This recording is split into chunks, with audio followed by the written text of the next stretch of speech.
At Thanksgiving, my grandpa smirked about the college fund. Then I spoke up, and one question was enough to expose everything they thought I'd never find out. My name's Noah, I'm 21, and up until Thanksgiving dinner last year, I thought I just got the short end of the stick in life. You know the type: student loans piling up like a game of Jenga, part-time job at the campus coffee shop, duct-taped sneakers, microwave noodles 5 days a week. I wasn't bitter, not really. I figured life was just tough, and my parents did what they could. I never expected anything handed to me. But that night, rewrote everything I thought I knew about my family. And it started with one sentence from my grandpa. Thanksgiving has always been a bit of a circus in our family. My mom's side is loud, dramatic, and allergic to minding their own business. But this year, it was my dad's side hosting, which usually meant things stayed calmer, more polite. Grandpa always carved the turkey like it was a ritual, and Grandma passed around her famous cornbread while pretending not to notice my cousins sneaking extra helpings.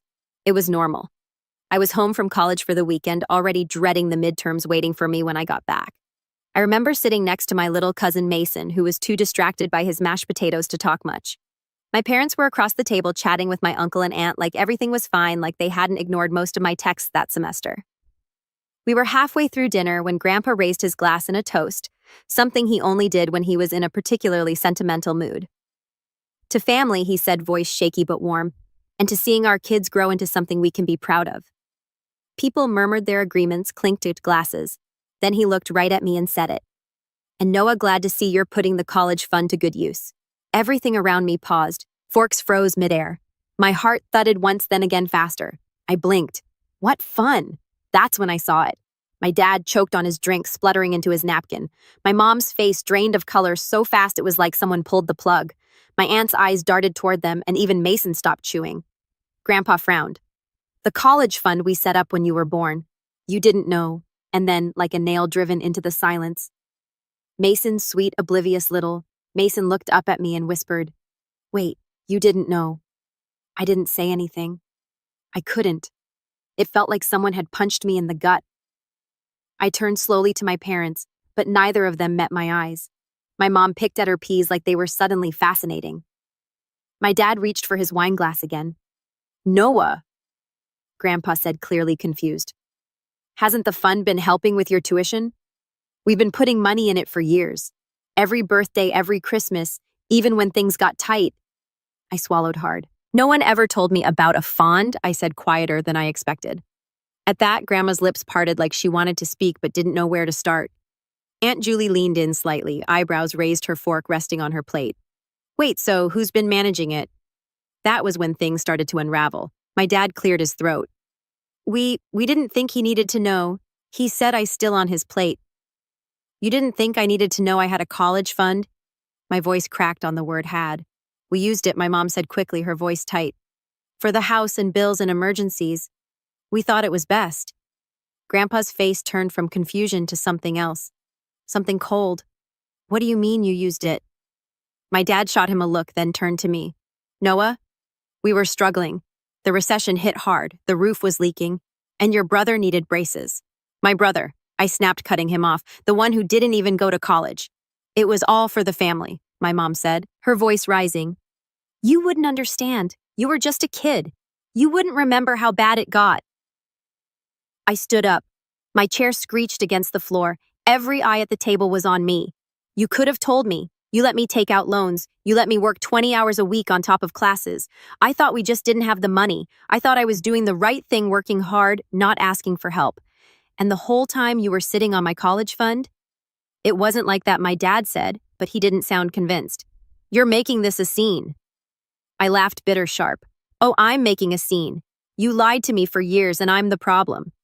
Grandpa turned to them, his voice quiet but firm. "That money was never meant for you too. It was Noah's. We made that clear." "Well, maybe if you hadn't insisted on putting it in our names," my mom began, but she stopped when she saw the look on Grandpa's face.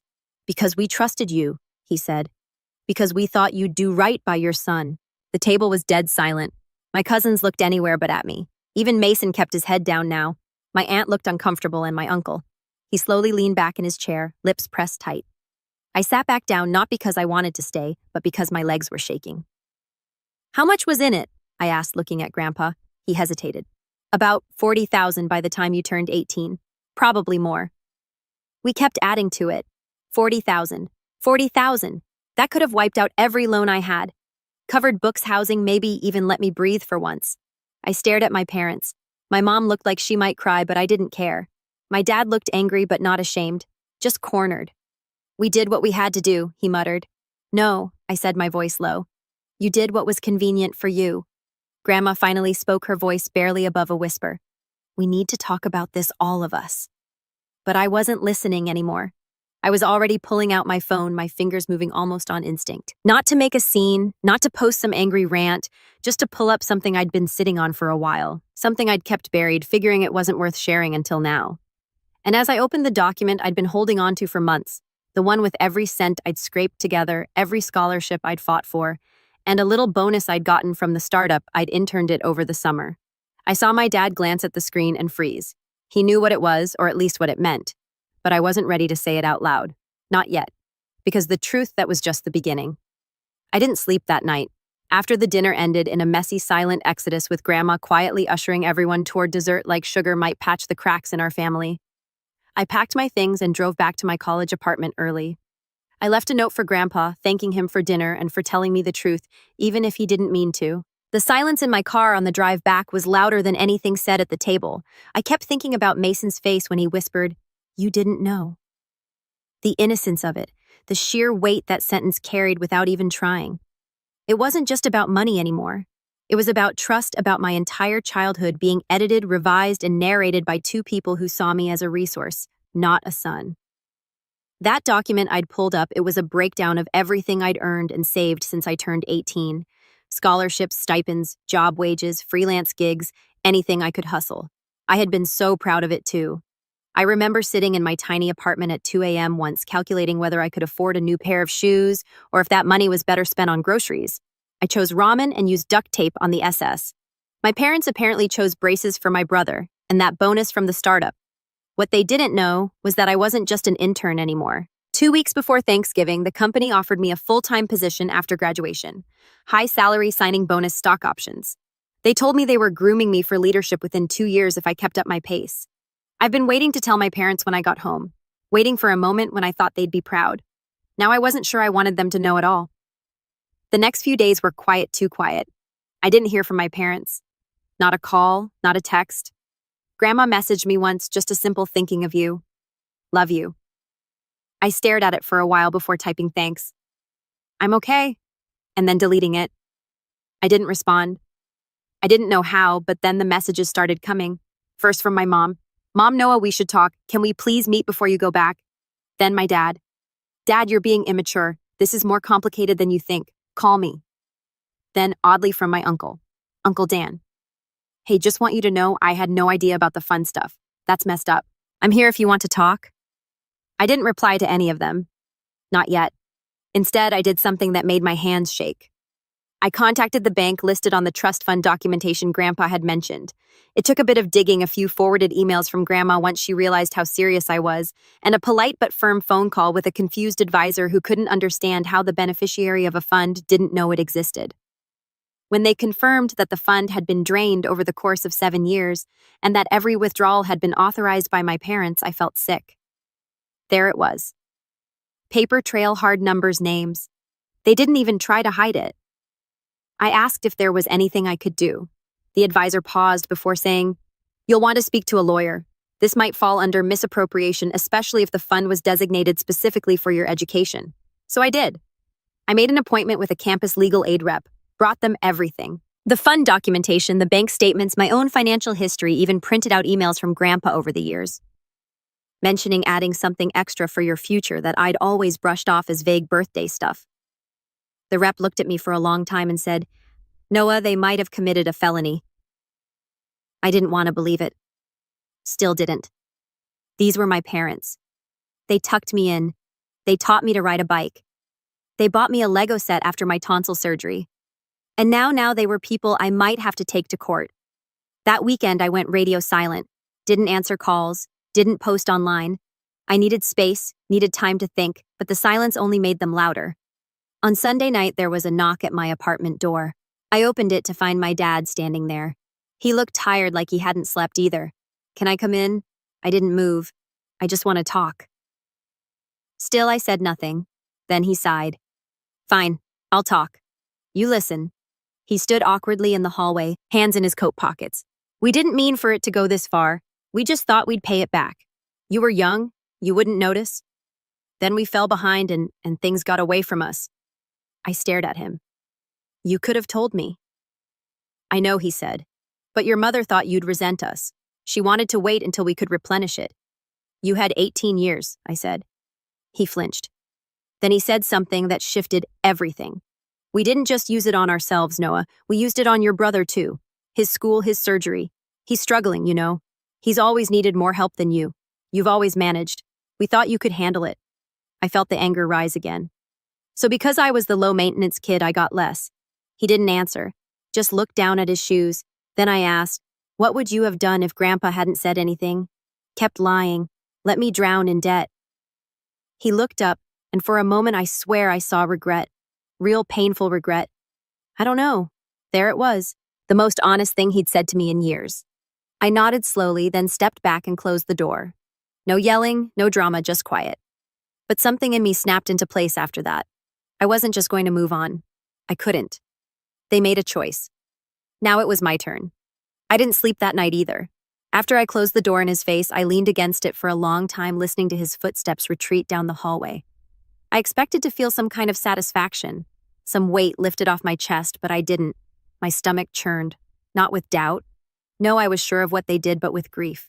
The kind that crawls in when you finally see your parents not as guardians, but as deeply flawed people who chose themselves over you. The next morning, I got a text from my mom. Just 4 words. We're so sorry. I didn't reply. I went to class, pretended to take notes, pretended to listen. But my mind kept playing the same loop. My dad's voice saying, you've always managed. Like my independence was a punishment.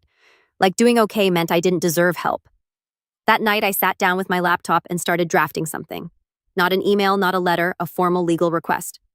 The campus legal advisor had already walked me through the steps. If the trust fund was set up in my name and intended specifically for my education, my parents could be liable for misappropriation, especially if they used the money for non-educational purposes. The lawyer had used the word restitution a few times. I hadn't asked what the consequences might be yet. I wasn't ready to hear it, but I was ready to start the process. So I did.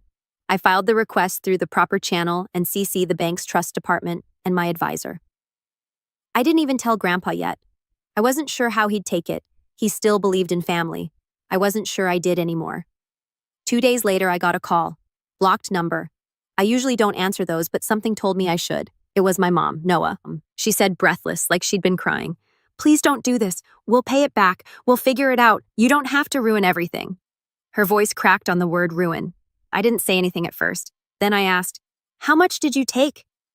She hesitated. We didn't keep track. It was over the years. The bank did, I said flatly. Silence. Then we didn't think it would matter this much. You got scholarships. You're doing fine. That word again, fine. I wanted to scream, but I didn't. I stayed calm. I've been eating canned soup for 3 years, Mom. I've walked 2 miles in the rain because I couldn't afford a bus pass. You left me to figure it out while pretending nothing existed. And you want me to be grateful I managed? We were trying to help the family, she whispered. No, you were trying to survive, and you chose who mattered more. Click. I hung up. I didn't even realize my hands were shaking until I saw the cursor blinking on my screen again.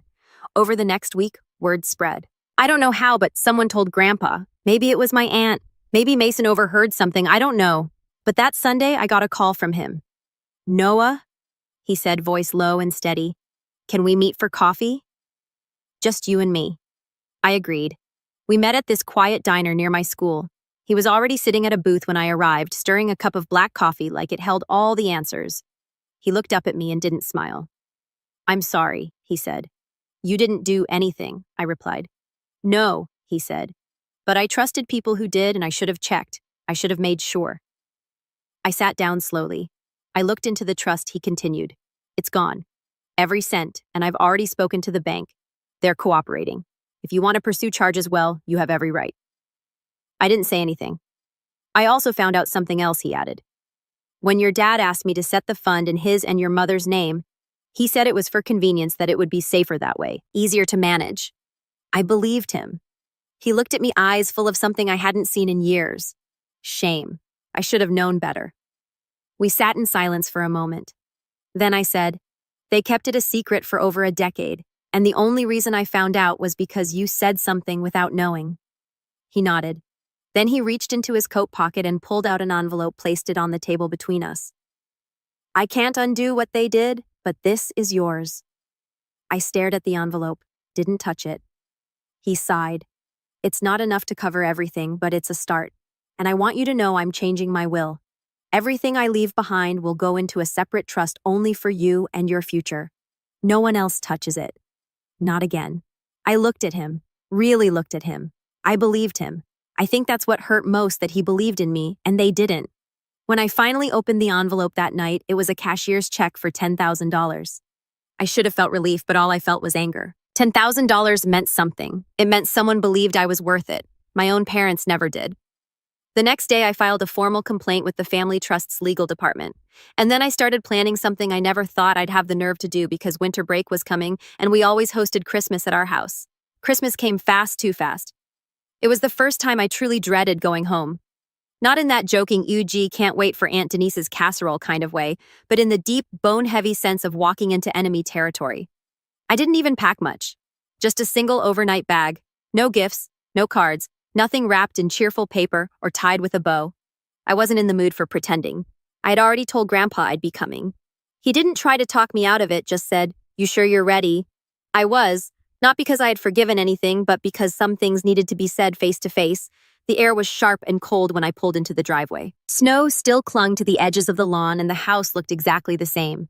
Warm, glowing, festive. If you didn't know better, you'd think it was the perfect family home. But I did know better. The moment I stepped through the door, I was greeted by the smell of cinnamon and roasted meat. Christmas music played softly in the background. My mom was in the kitchen laughing too loudly with my aunt.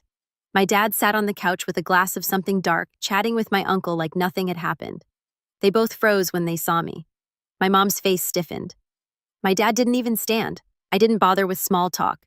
Just nodded, took off my coat, and walked straight to the dining room where the rest of the family was gathered. Grandpa was already there. He gave me a small nod. Beside him was Grandma, who hadn't looked me in the eye since Thanksgiving. My brother sat at the far end of the table, still glued to his phone. He didn't acknowledge me at all. Dinner was served. It was tense. Everyone acted like they were walking on ice, trying not to be the first one to slip. Conversation stayed surface-level weather traffic work. No one mentioned the trust. No one mentioned the legal complaint I had filed. They probably thought I wouldn't go through with it, that I'd cool off, that I'd be the good kid again. But I wasn't here to be good. I was here for closure. The moment came after dessert. My dad stood up to give his usual Christmas toast. He raised his glass, gave the standard spiel about family love and resilience. Then he said it. "We're just so proud of how far our kids have come. Even in tough times, we've always stuck together." And that was the final spark. I stood up before he could sit back down. "You've always stuck together," I repeated. "Right, except when it came to being honest. Except when it came to me." Silence fell. I reached into my bag and pulled out a folder neatly printed, bound with labeled sections. I set it on the table.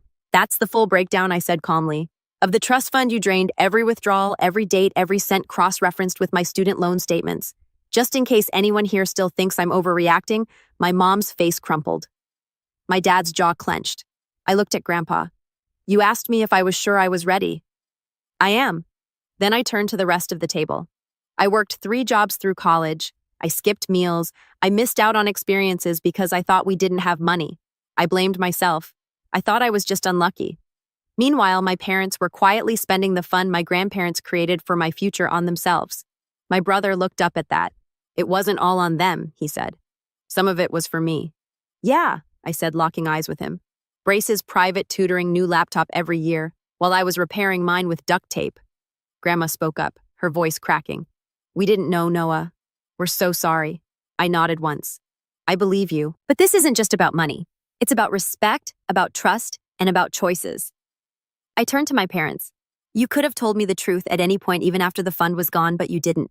You let me believe we were all struggling together when really you just let me struggle alone," my mom whispered. "We thought we were doing what was best. For who?" I asked. "For me, or for the version of me that didn't ask questions?" They didn't answer. I took a breath. I filed a formal complaint with the bank. Legal proceedings are in motion. I'm not doing this to hurt you.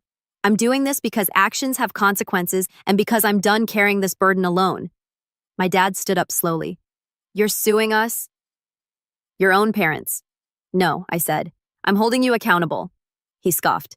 You'd really tear this family apart over some money and that was it. No, I said you did that the moment you decided I didn't matter as much. I picked up the folder and walked to the living room. Everyone stayed frozen at the table. I took out one final envelope, my Christmas gift. Set it on the mantel. Then I turned to the room. I won't be staying tonight. I don't know when, if I'll come back, but that envelope has copies of the legal documentation in case anyone wants to see for themselves. And a letter explaining everything, just so no one can say they didn't know. My mom was crying now. My dad just stared at the wall. Grandpa stood up and walked over to me. You don't have to do this alone, he said quietly. You have more family than you think. I nodded. I know. Thank you. He hugged me, the only one who did. Then I walked out of the house into the snow-covered night. No one followed me. A week later, I got a letter from the bank confirming the investigation had begun. If fraud or misappropriation could be proven, and all signs pointed that way, my parents might be required to repay the full amount or face civil penalties. I didn't celebrate. It didn't feel like a win, just a necessary reckoning. But what I did do finally was pay off part of my student loan. With the check Grandpa had given me, I transferred the rest to a new account under my name only. I graduated the following spring with honors, got my first paycheck from the startup 2 months later, moved into a new apartment, bought myself a decent pair of shoes, no duct tape. As for my parents, I don't know. We haven't spoken since Christmas. But sometimes I catch myself thinking about that night. The moment my grandpa said, "Glad you're enjoying the college fund." The way everything cracked open from there. And I realize it wasn't the loss of money that hurt the most. It was the loss of belief. The realization that the people who were supposed to protect me didn't. But I'm still standing, and I finally know what I'm worth. Not because of a trust fund, but because I stopped trusting the wrong people and started trusting